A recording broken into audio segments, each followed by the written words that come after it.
Hallo YouTube und herzlich willkommen zu einem neuen Tauchvideo mit eurem Olli. Es geht zum zweiten Tauchgang unseres letzten Tauchtages und wir ankern an der Südküste der Hauptinsel Lembeh in der Nähe der Ortschaft Panturang. Die Jesus-Statue hatten wir ja schon mal bei unserer kleinen Sightseeing-Tour, aber da wir an diesem Tag schönes Wetter hatten, musste nochmal die Drohne in die Luft. Und wenig später ging es dann in die Tiefe.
Dieser Tauchspot hatte bei den Guides keinen bestimmten Namen, daher habe ich die jetzt einfach mal so kurz auf OJM Point getauft, also Oli Jürgen Miro Point.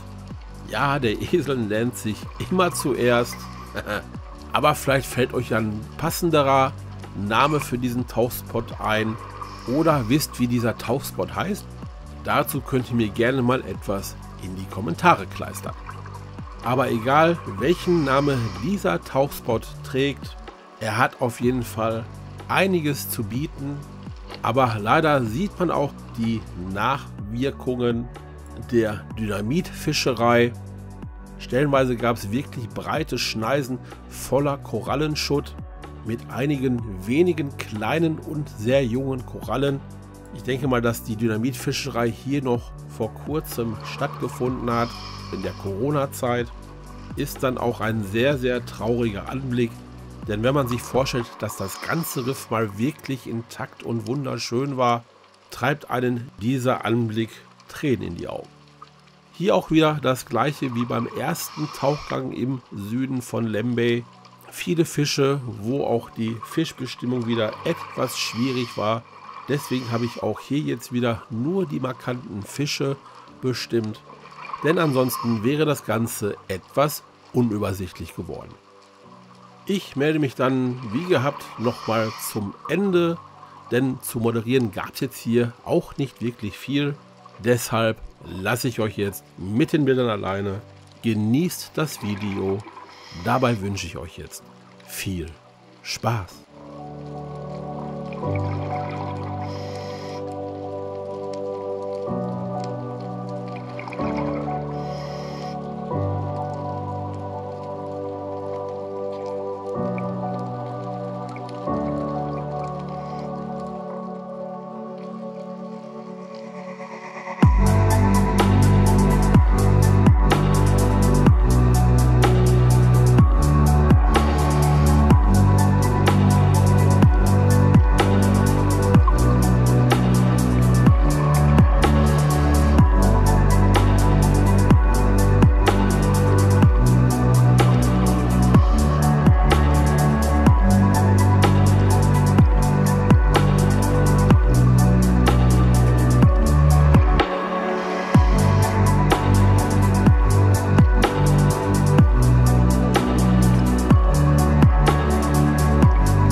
So, meine Lieben, das war's hier von der Südküste Lembehs in Indonesien und dem Tauchspot vor der Ortschaft Panturang. Wieder mal ein sehr entspannter und schöner Tauchgang in einer wunderschönen Unterwasserkulisse. Gerade jetzt hier beim Austauchen über dieses wunderschöne Riffdach, diese vielen Hart- und Weichkorallen, dann das Lichtspiel der Sonnenstrahlen, einfach magisch. Und ob ihr es mir jetzt glaubt oder nicht, außer mir hat es wirklich keinem anderen hier gefallen. Alle waren total im Mud-Diving-Fieber und fanden es hier langweilig. Ob Jürgen, Miro oder Tamara, alle wollten zurück in die Straße von Lembeh, schwarzen Sand und Critters sehen. Und ich war als einziger total geflasht. Ihr habt ja jetzt meine Videoreihe hier aus Lembeh, denke ich mal, regelmäßig verfolgt. Und jetzt würde mich mal eure Meinung dazu interessieren. Waren diese beiden Tauchgänge hier im Süden von Lembeh euer Fall? Oder seid ihr auch lieber die Mud-Diver, die nur den schwarzen Sand und das Kleinzeug mögen? Ich fand es auf jeden Fall ein sehr schönes Kontrastprogramm und für mich hat beides ihren Reiz. Ich muss dann leider dem Druck der anderen drei nachgeben und wir haben dann den dritten Tauchgang dann in der Straße von Lembeh absolviert, aber vorher ging es dann noch zurück ins Resort zum Mittagessen. Was wir dann bei unserem letzten Tauchgang in diesem Urlaub vor die Linsen bekommen haben, seht ihr dann beim nächsten Mal. Ich hoffe, dass euch dieses Video gefallen hat. Freue mich wie immer über Likes, nette Kommentare und den ein oder anderen neuen Abonnenten. Ich bedanke mich bei euch recht herzlich fürs Zuschauen. Bis dahin und gut Luft, euer Olli.